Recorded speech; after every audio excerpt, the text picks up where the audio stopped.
voice okay, yeah?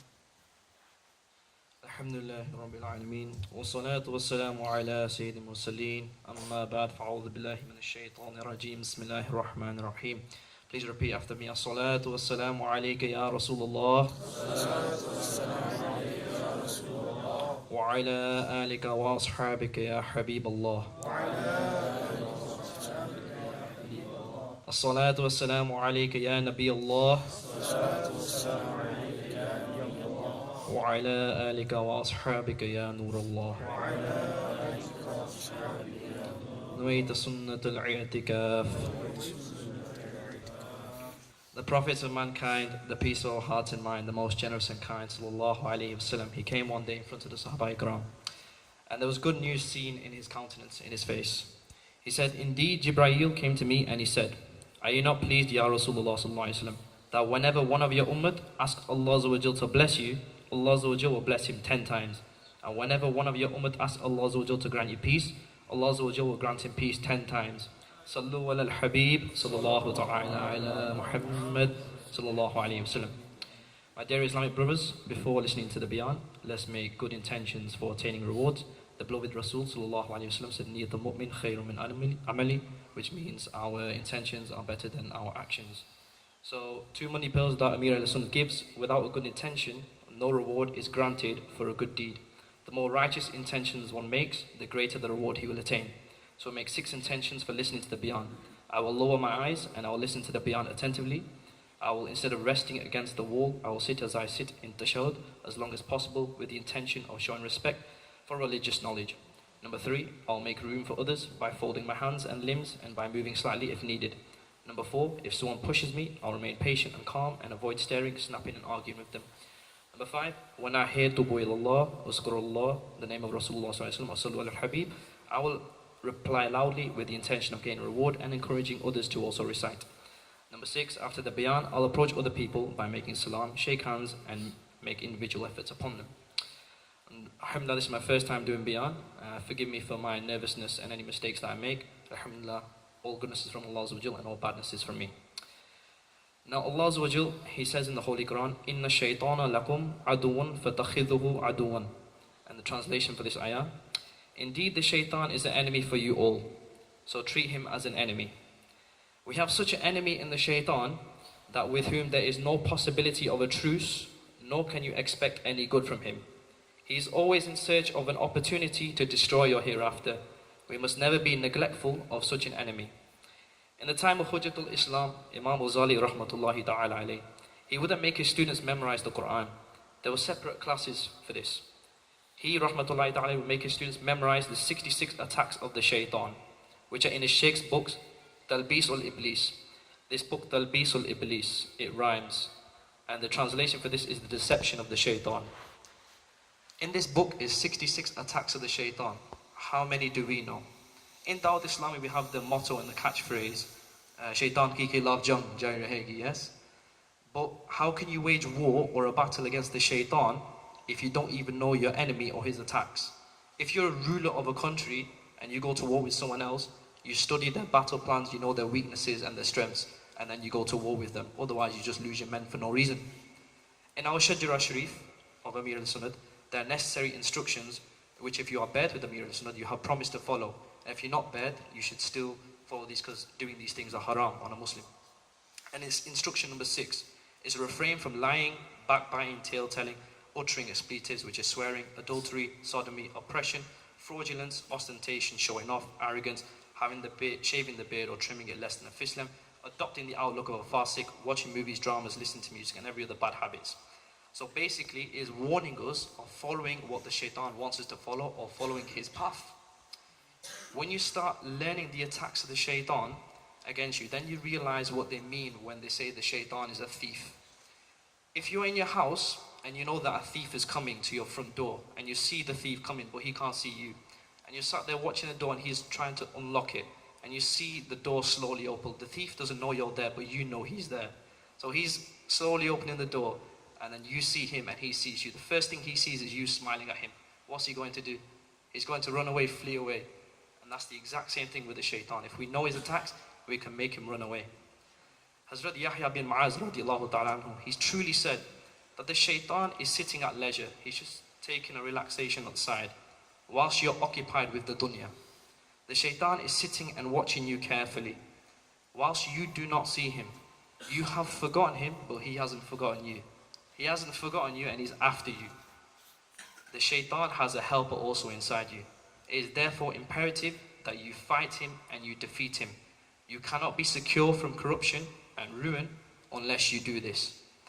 Now, how we should be aware of the shaitan is as if you had a wallet full of money. Let's say you had £1 million in your pocket, for example, and you're walking down a busy road, for example, Windsor Road, and you're walking round, and how often would you check your pocket for that money? You would check it very, very often, 10 seconds every time. Oh, my money here, is my money here. The same thing is with the shaitan, my brothers. The shaitan is always there whispering to you and wanting to make you do evil things. So we should be aware. It's said in the Holy Quran that he is our open enemy, our worst enemy. We have to be aware at all times. Now there are 3 doors that should never be open to the shaitan that we have in ourselves. If you open these doors, then you are prone to being attacked by the shaitan. Door number 1, never open this door, the door of anger. My brothers, never open this door. We know what happens when we get angry. We lose our senses. People kill when they're in anger, and you may do some things that will destroy your hereafter, and the shaitan's accomplished his job. Door number 2, the door of desire, lust and passion. Tame and control your desires as much as you can with the zikr of Allah Azza wa Jal. And door number 3, which is kind of prevalent amongst most Muslims today, which is the door of negligence, heedlessness and carelessness. Now this is ignoring or not learning the stuff that we need to learn. For example, Furuz Ulum. How many of us know our Furuz Ulum? The Furuz of wuzu, namaz, the laws of fasting, etc., going to Hajj, our tajweed, our aqidah. How many of us know this? And yet the shaitan will attack us every single way in each of these subjects. And this is the door of heedlessness. Not knowing what we should do. Even the attacks of the shaitan is heedlessness. If we don't know his attacks, how are we supposed to defeat him? So how do we defeat the shaitan? Some scholars, they say with the zikr of Allah Azza wa Jal, what do we read? A'udhu billahi minash shaitanir rajeem. Yes, this is also one way we plead Allah Azza wa Jal to keep us safe from the shaitan. Another method that these scholars say is mujahadah, spiritual struggle. That we have to go through some spiritual struggle. It's very hard to be able to save ourselves from the shaitan and our inner carnal desires and nafs. Imam al-Ghazali rahmatullahi ta'ala, he says that the shaitan is like a dog. Allah Azza wa Jal has released this dog upon you. If you restrain and drive away and ignore the dog, then he'll be at distance and stay calm. On the other hand, if you do not resist him and you turn your attention towards him, he'll bark at you, he'll jump at you, and he'll bite at you. So we ask Allah Azza wa Jal to save us from this dog. Now, we move on to the zikr of Allah Azza wa Jal. We know that it's a defense mechanism against the shaitan. The zikr of Allah Azza wa Jal, the shaitan hates it. He cannot stand the zikr of Allah. So when I say hate, I mean it's extreme form of degree, like hate. He hates the zikr of Allah Azza wa Jal. Now this is narrated by Imam Jalaluddin Suyuti, rahmatullahi ta'ala, in his Jamia Saghir, that Rasulullah sallallahu alayhi wa sallam has said, indeed the remembrance of Allah Azza wa Jal at the side of shaitan is like gangrene to the son of Adam alayhi salam. Now you might be asking what gangrene is. Gangrene is a disease where the alive bodily tissue, so like your flesh, is rotting and decomposing due to a lack of circulation of blood in the body. So your feet and hands, they start rotting in front of your eyes, and you start to become like a walking corpse. May Allah protect us all from this. Imagine you had gangrene and your leg was rotting in front of you. What would you do? Me personally, I would go to the doctor and say, can you please amputate my leg? This is disgusting. Because when you have rotten flesh, there's that smell that comes with rotten flesh. It's very pungent, very strong. So imagine how that is to us. That is how the zikr of Allah Azza wa Jal is to the shaitan. So this is how we protect ourselves from the shaitan. Imam al-Ghazali rahmatullahi ta'ala alayhi, he says that when you're by yourself, this is when the shaitan will most try his hardest to attack you and make you go astray, when you're by yourself. So he says that if you have a bad idea, and if you want to know if the idea is from the shaitan or your nafs, then there's a little indication that you can find which one's from who. So you start reciting the names of Allah Azza wa Jal. Allahu ar-Rahman ar-Rahim, Malik al-Qudus, As-Salam al-Mu'min al-Muhaymin al-Aziz, and carry on. And then eventually, if the idea leaves your head, then you know that the idea was from the shaitan, because shaitan's gone away from you, because he doesn't like the zikr of Allah Azza wa Jal. If that idea is still in your head, then you know that that's from your nafs inside of you. And this could be a test from Allah Azza wa Jal to test how is your mujahada, how is your spiritual struggle. Are you really on this path? Are you really trying to struggle for me? This is Allah Azza wa Jal testing you to see how good is your mujahada. So Allah Azza wa Jal has put this idea to test us, and may Allah Azza wa Jal protect us and guide us all, and always be constant in the zikr of Allah Azza wa Jal. This is how we protect ourselves. So how do we know the shaitan's cunning tricks and ideas? We must know two things. The shaitan has the power of whispering temptations, which we all know. It's waswas, as we were told as kids, and our parents taught us from a very young age. But there's more to it. Rasulullah sallallahu alaihi wasallam has said, in Muslim Sharif, narrated by Abdullah ibn Mas'ud, radiyallahu ta'ala anhu, there is no one except that he has a companion from amongst the evil jinns with him. So everyone has a qareen, a companion entrusted with him, from the evil jinn on their hearts. So the Sahaba Ikram, they asked Rasulullah sallallahu alaihi wasallam, do you also have an evil jinn with you, Ya Rasulullah sallallahu alaihi wasallam? And Rasulullah sallallahu alaihi wasallam replied, and I also have that with me, except that Allah Azza wa Jal, He assists me against him, and now that evil jinn has become Muslim, and he does not command me except to do good now.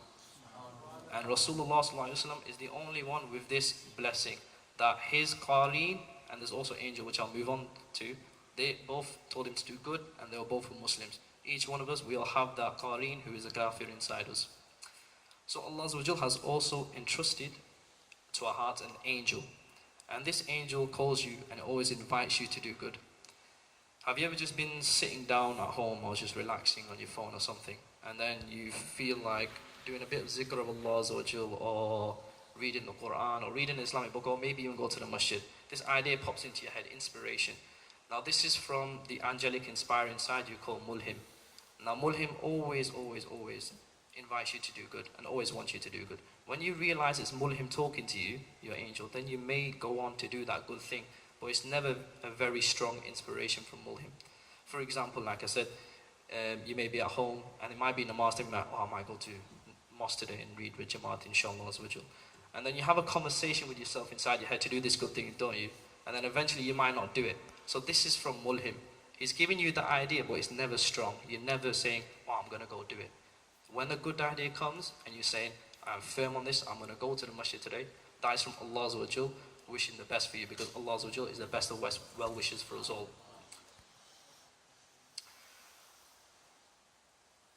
So Mulhim, in summary, Mulhim asks you to only do good, and there's that evil jinn who only asks you to do bad. And there's Allah Azza wa Jal, and then there's the shaitan, and then there's the nafs inside you as well. There's 5 things. So it has been mentioned by Imam Ghazali Shaykh as well, that the shaitan can also advise you to do good as well. You may already know, the shaitan may advise you to do good, but then his exterior motive is evil and to destroy your iman. I'll give you an example.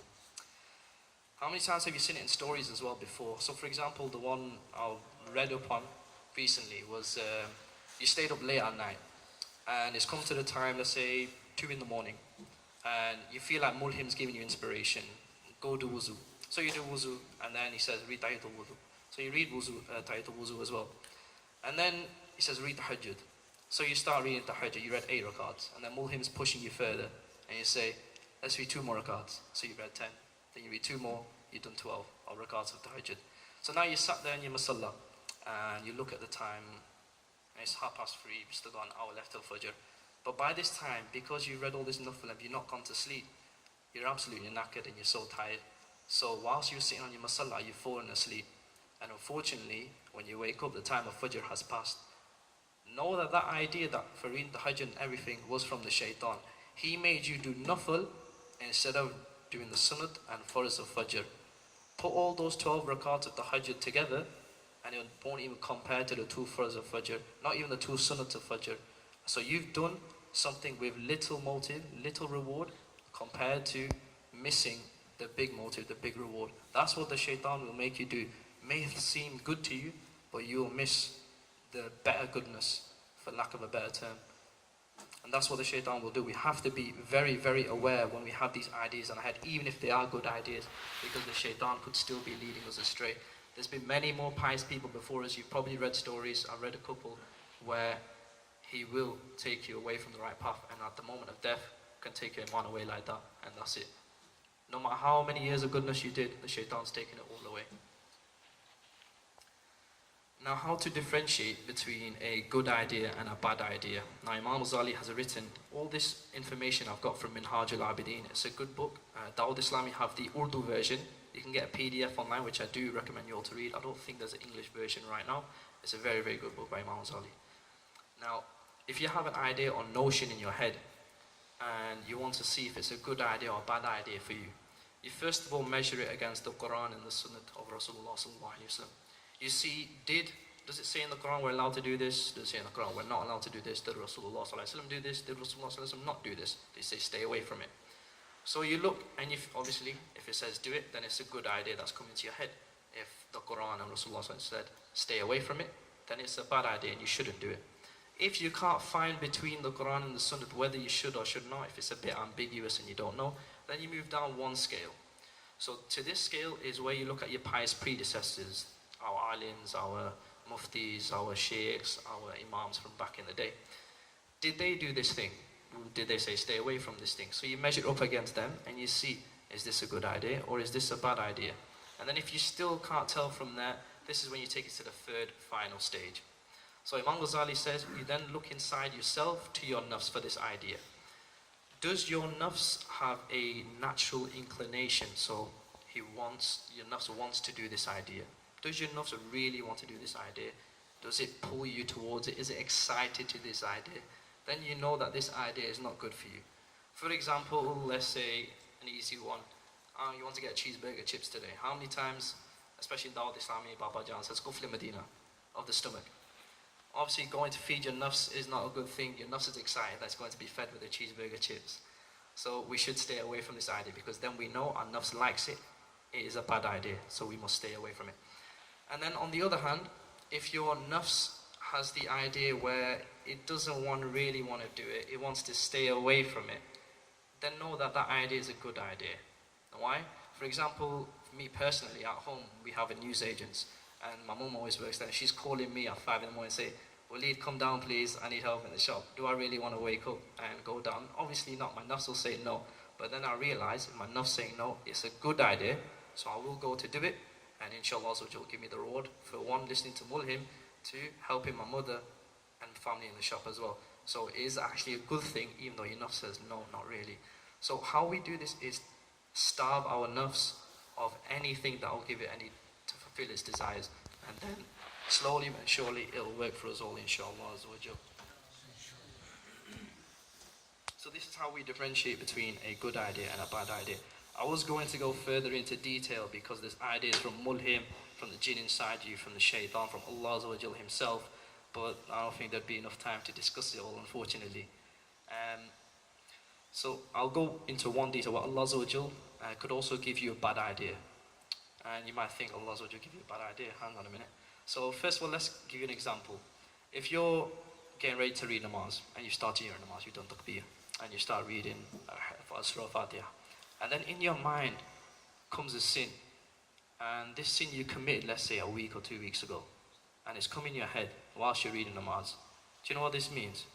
Allah is telling you and chastising you for lack of meaning, not taking the mick as Allah, but you get what I mean, and reminding you of the sin that you've committed and the consequences of the sin that you've committed whilst you're reading namaz. Allah saying to you, repent first before you worship me. Repent first so you're cleansed before you worship me. It's high time you repent to me first, then come into my holy court and then worship me. Do not come in here as a sinner. Do not come into my court as a sinner, then worship me. So this is Allah warning you and striking regret in your heart for the sin that you've committed. So take that on board, repent, then read your salah. If you do not repent for the sin that you have committed, it will continue to haunt you and haunt you and haunt you until the day you die whilst you're worshipping. So it's not a good thing. It could be a good thing in a way because Allah is telling you that you need to fix up and then carry on worship me. Because this is Allah is the best wisher of us all, isn't he? So this is Allah telling us we need to fix up and carry on. Now, the shaitan has, I'll move on to two things now. Hastiness is one. The shaitan wants you to be hasty in everything apart from 6 things. 6 things. He wants you to rush in everything apart from 6 things.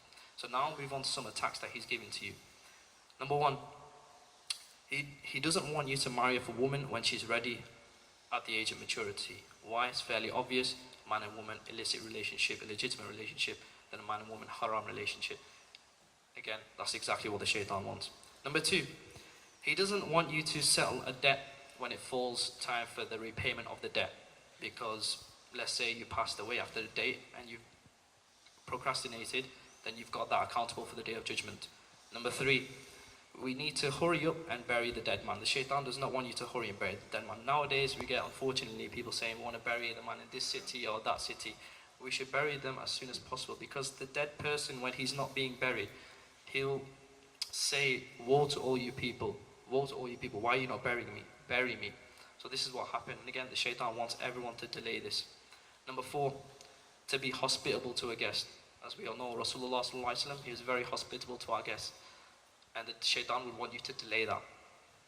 Number five, which is a very big one, repenting for a sin as soon as it's committed. As we all know, if we commit a sin, we should repent as soon as possible. Because if not, if we take our time, who knows if we get the chance to repent. So this is where also remembering Allah Azza wa Jal, remembering death. As Amir alayhi sunnah says all the time, we should remember death, we should remember Allah Azza wa Jal all the time. Because this can happen. You never know when death's going to come. Death doesn't have any symptoms, it doesn't have any signs. It can come just like that, and then you've lost your chance of repentance. And number six is your worship. So it's time for namaz, and then you say, I'll read in 10 minutes, and then another 10 minutes goes past, I'll read in 10 minutes, and another 10 minutes goes past, and you say, I'll read in 10 minutes. And next thing you know, the namaz time's gone, and you're not ready yet. That's exactly what the shaitan wants, for you to procrastinate. Do not procrastinate.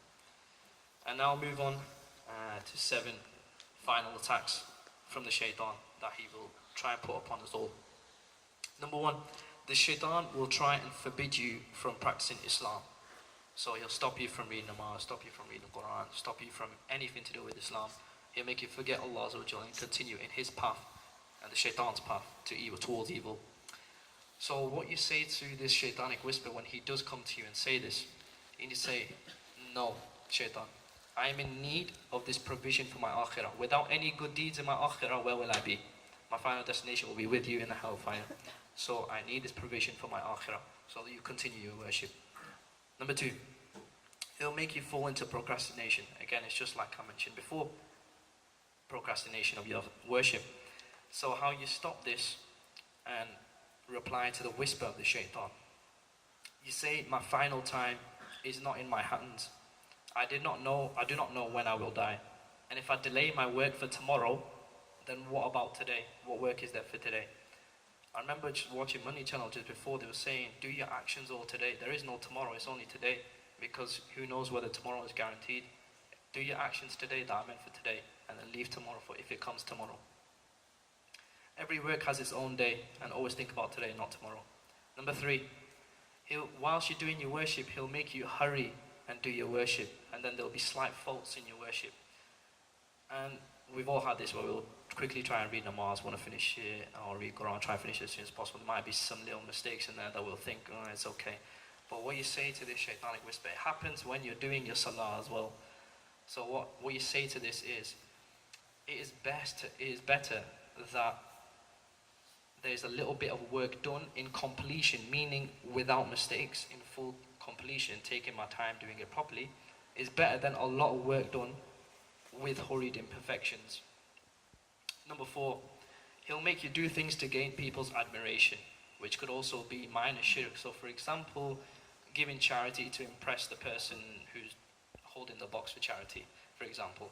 This is a minor shirk. Again, the shaitan will want you to do this because it will destroy your iman. And what you say in reply to this shaitanic whisper, you say, I do not need the approval of anyone else apart from Allah Azza wa Jal. Only Allah Azza wa Jal's approval do I need, none of the creation, because they can't give me anything in the hereafter. If someone does something for the pleasure of someone in this world, not in the hereafter, for Allah Azza wa Jal, then in the hereafter, Allah Azza wa Jal will give that good deed back to you and say, go to that person you did it for. Can they help you? No. Number five, Allah Azza wa Jal, the shaitan will give you whispers that you have pride and arrogance in your worship. So for example, you might be at a gathering and you may be the only person who's reading Salah there, and then you think, I'm a wali, I'm the only person reading salah here. And the shaitan will be giving you these whispers like, you're the most pious person here. Look, no one else is reading salah, only you are. And what we say to reply of the satanic whisper, how can I have pride in my worship if I don't even know if it's accepted in the holy court of Allah Azza wa Jal? How do I know my worship has been accepted in the holy court of Allah Azza wa Jal? How do I know when on the day of judgment I say I did this thing, it's thrown back at my face because I had that pride and arrogance? These are things that we need to remember and say against the shaitan's whispers. And number 6, for example, if you've been doing a lot of worship privately, so for example, you've been reading your tahajjud, let's say 40 nights, and you've kept it in yourself, and you've not told anyone, because they say hide your good deeds like you hide your bad deeds. And then the shaitan will start whispering to you. He'll say, go to the masjid and tell everyone you've been doing this. You're a wali, bro, you got nur on your face. He'll tell you to go and tell people this. You'll go to people outside now, and they'll say, mashallah, what a nurani face. And then you'll start building pride and arrogance that you've got a nurani face, because you can see it in the mirror yourself. And then the shaitan's got you then. He's got you by his grip, and you're now his plaything. So even if we do 40 days of worship, nafal worship, not even furs, as well as the furs, then we're still liable to being attacked by the shaitan. It's very, very imperative and important that we always stay aware. It's like I said, make sure you check your wallet, because the shaitan's always there, always there. He's like a wolf. Imam al-Ghazali says that shaitan is like a wolf. You might make him go away from this side, but he's going to come around the other side and try and sneak up on you. He will always be there. So we have to be very, very wary. And the reply to the shaitan for the satanic whisper, you say, "O accursed shaitan al-Rajim, till now you have constantly come to corrupt me, and now you come to me to do good, but inevitably you still want to corrupt me, to show off. Indeed, I am a slave of Allah Azza wa Jal, and indeed He is my master. If He Azza wa Jal wills, then He Azza wa Jal will show my deeds and nur to the people. And if He desires, He will hide my nur and deeds to the people. If He wishes, Azza wa Jal, then I will be important. If not, then I will be unimportant to the people. This is all in the hands of my Lord Allah Azza wa Jal. I do not care if it shows to the people or not, only to Allah Azza wa Jal." This is the reply for the 6th attack of the shaitan. And now I'll move on to the final attack of the shaitan. He'll whisper to you when you're doing your good deeds, and you eventually, through the grace and mercy of Allah Azza wa Jal, that you've survived the first 6. He'll say, "Why are you doing all this good stuff for? You can do anything you want. Why are you following this path for? Because everything is decreed, bad or good already. It's already been written down. So whatever you do is already written down, so why are you changing? There's no need to. You can do whatever you want." The shaitan will whisper this to you. And the reply to this last satanic whisper, Allah Azza wa Jal is my creator, and I am His slave. I have to be obedient to my Lord Azza wa Jal and follow His commandments like a true slave to a Lord, regardless of what has been decreed for me. If it is decreed that I'm an unfortunate person, then I am in need of any and every single good deed that I can get my hands on. And I need to do good deeds constantly, because I want to try and change this unfortunate decree that I have. It is better for me to appear in front of my Lord Allah Azza wa Jal as a devout, hard-trying servant, instead of a disobedient servant at the end of things.